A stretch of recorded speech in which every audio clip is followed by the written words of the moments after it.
Hey guys, in this video I'm going to go ahead and show you how to tape the edges of your watercolor paper down. And so super important that we are looking at both sides of the watercolor sheet. We notice that the texture side is the side that we're going to be using, so that means that the smooth side, this is where your name and period number are going to go. Okay, so you're also going to have tape available for you, so we're going to go ahead, just always look for the edge of the tape, and then we're going to go ahead and we are actually going to measure the sides a bit. So let me show you this right here. Okay, we want the tape to be a little bit longer than the edges of our paper, and I'm actually going to measure first. So then we're going to need 2 for both sides. That's about right. So I'm just taping them to the side.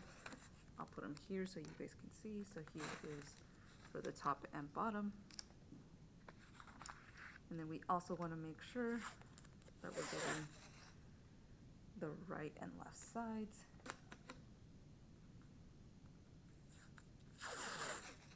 And it's for both sides. So there's that one too. Okay, so now we have our pieces of tape. You can kind of have them to the edge of your table if you'd like to. I put them to the side. And so I think I'm actually going to start with this edge first. And so what we're going to do is we're not putting the whole thing like this. That's not what we're going to do. We want to make sure that we're doing just half of the tape. And you can actually see how much of it you're covering, and you want to make sure that you are covering an even amount all the way across. So right now I'm kind of just debating whether this side is longer than that one. It seems that it can be, because we are using painter's tape. It is okay to pick up the tape so long as you didn't push it all the way down, right? And it should be fine. So right here. Okay. And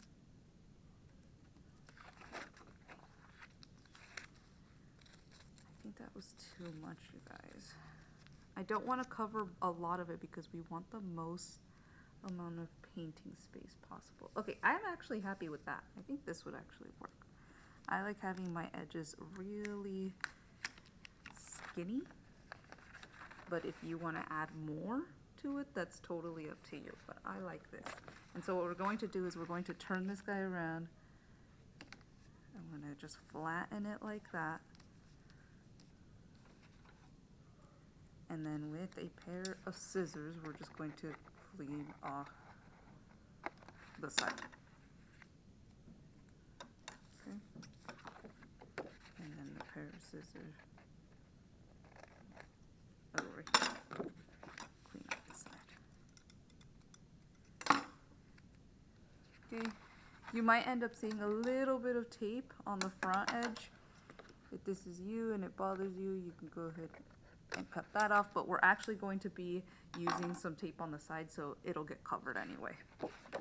So now I'm going to go ahead and tackle the bottom portion.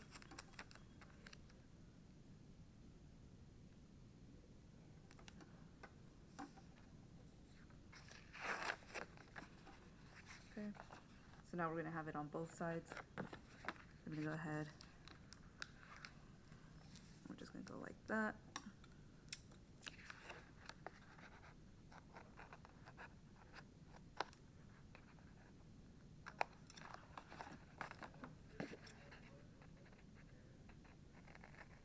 And then right there. And these little pieces of tape that are still sticky, we're just going to put to the side because Miss Nunez can still use those. And so now we have the tape on both edges. And so now we're going to tape up the longer sides.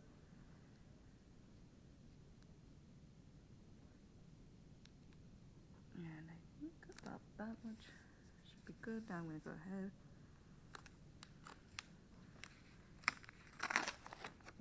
this side. And just like that, we're going to go ahead and flip it. Okay, so we're going to go ahead.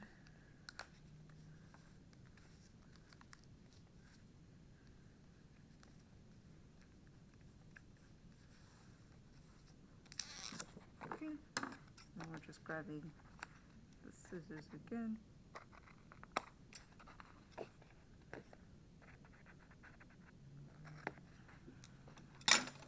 Okay, and then these guys that can still be used, I'm unfolding it, right? And then I'm just putting it to the side.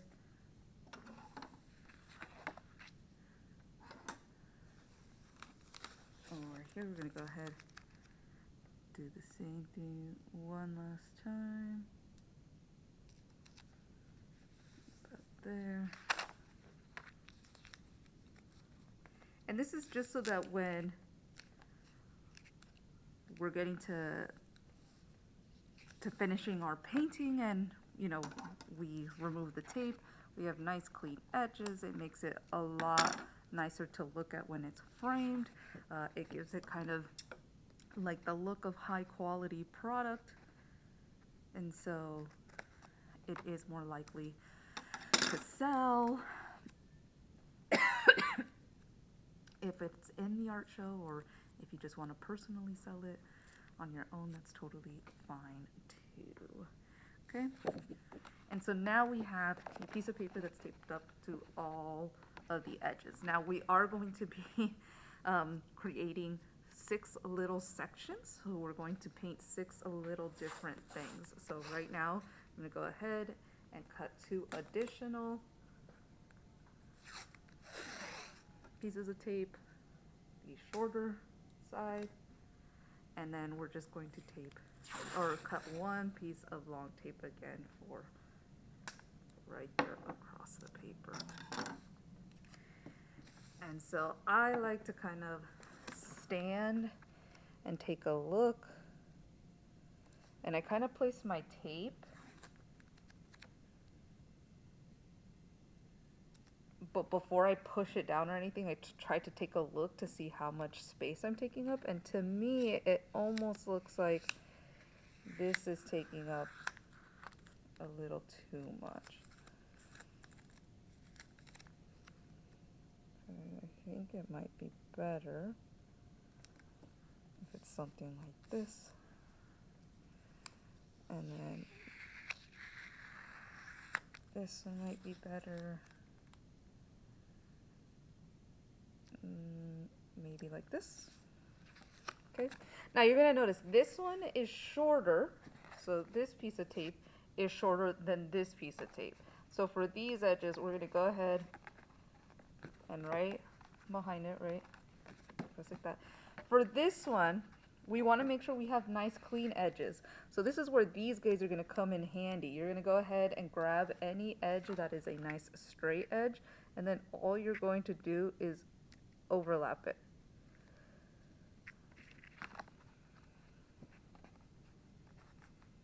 Okay, and then over here.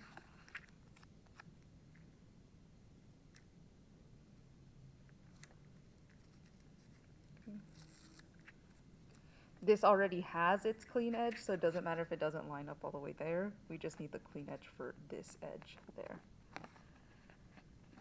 Okay, so now we have our clean edges.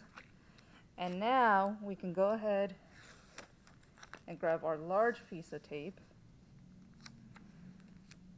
And we do have to eyeball this a little bit. And so I'm going to place it right there.